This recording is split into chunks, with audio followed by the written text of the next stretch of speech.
remembers Vanilla Ice? Ice Baby, that's right. Everybody remembers that guy.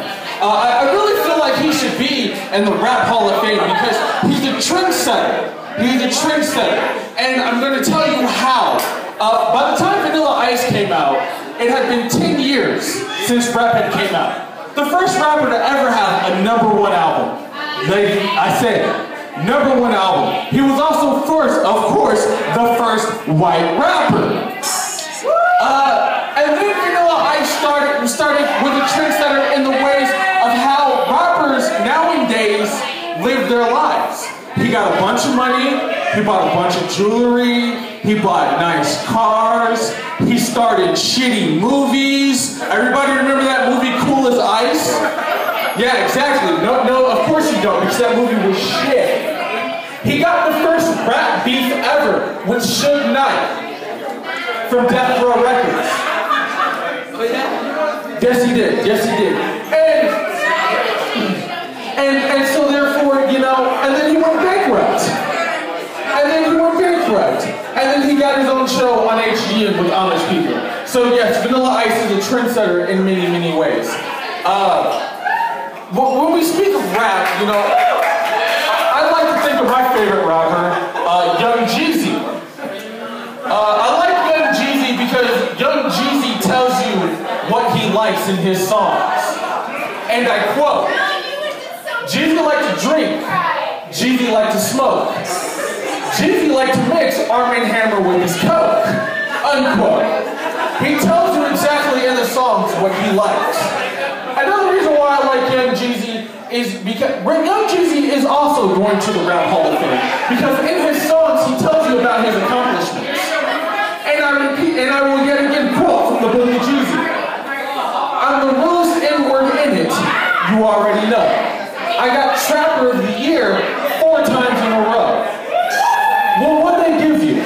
A lifetime supply of baking soda clientele, a rolling watch, 2 pots, and 3 scales, unquote. That's quite an accomplishment.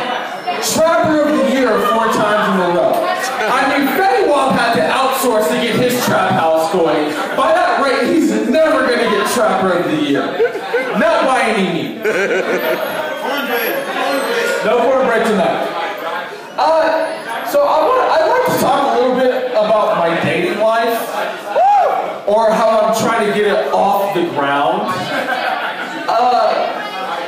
I've been single for a couple years now, and I've just started throwing myself back out into the game. And the game has changed quite from the last time I was in it. And I guess my problem is that I never say the right thing. Because girls are always asking for honesty. You girls want honesty. Just be honest with me. You can tell me anything. Okay, well what? I'm going to tell you the first thing that's on my mind. Like when you walk up to me and I'm like, please be over 21. Because you never know nowadays. One moment you're on the internet talking to a 13-year-old boy, and the next moment you're going away in handcuffs. You can't be too sure nowadays. You have to ask questions.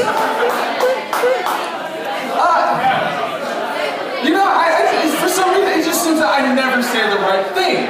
Like, take for example, I was with this girl, she was a redhead, and I've always wanted to knock a redhead off the bucket list. Like, I got a bucket list, and a redhead is on there. And I was talking to her, and she's like, you know what, you're really cute. And I was like, oh, well, thank you. And she goes, let's go back to my place and make a Blake Griffin. And I couldn't, like, I had to walk away. I didn't know what to say at that point. It's like, no. Because I don't want to pay the child support. I'm being real, I don't want to pay it. Like, that's a bill I do not need right there. So, the dating is just, and recently I went to my high school reunion thinking that I could pick up on a girl that, I had missed out back in the day, or a just depressed housewife who has nothing going on whatsoever. And I made the mistake of going back and watching every high school reunion movie that there was. Just like I did when I was in high school and I watched every high school movie before, like She's All That and Mommy Michelle's High School Reunion. I watched all that shit. I watched it all. Plus, not to mention, I was singing all the shit that I wasn't supposed to be singing before I went to high school. NSYNC, know every fucking word. Backstreet Boys can tell you all the members. Hanson, we all know about Hanson. And that's probably my mistake where I fucked up in life. Because everywhere I go, people are like, you know what, you're really weird. And yeah, I have to agree with them 150 fucking %. I have to. And you know, I blame my parents for that because I'm the oldest of 11. My dad didn't know when to pull out. Like, he completely missed that shit. And you know, it's really hard to spread, you know, your attention across 11 kids. So I became the fucked up one. It's all good. I accept that role in my life now. You know, and that's what makes life a lot easier, is accepting shit. As you get older, you know, oh, well, this didn't go my way. Okay, fuck it. Move on to the next one. That's just life. And the sooner you accept it, the sooner the world will be. Thank you, everybody. My name is Jay Kincade. That is my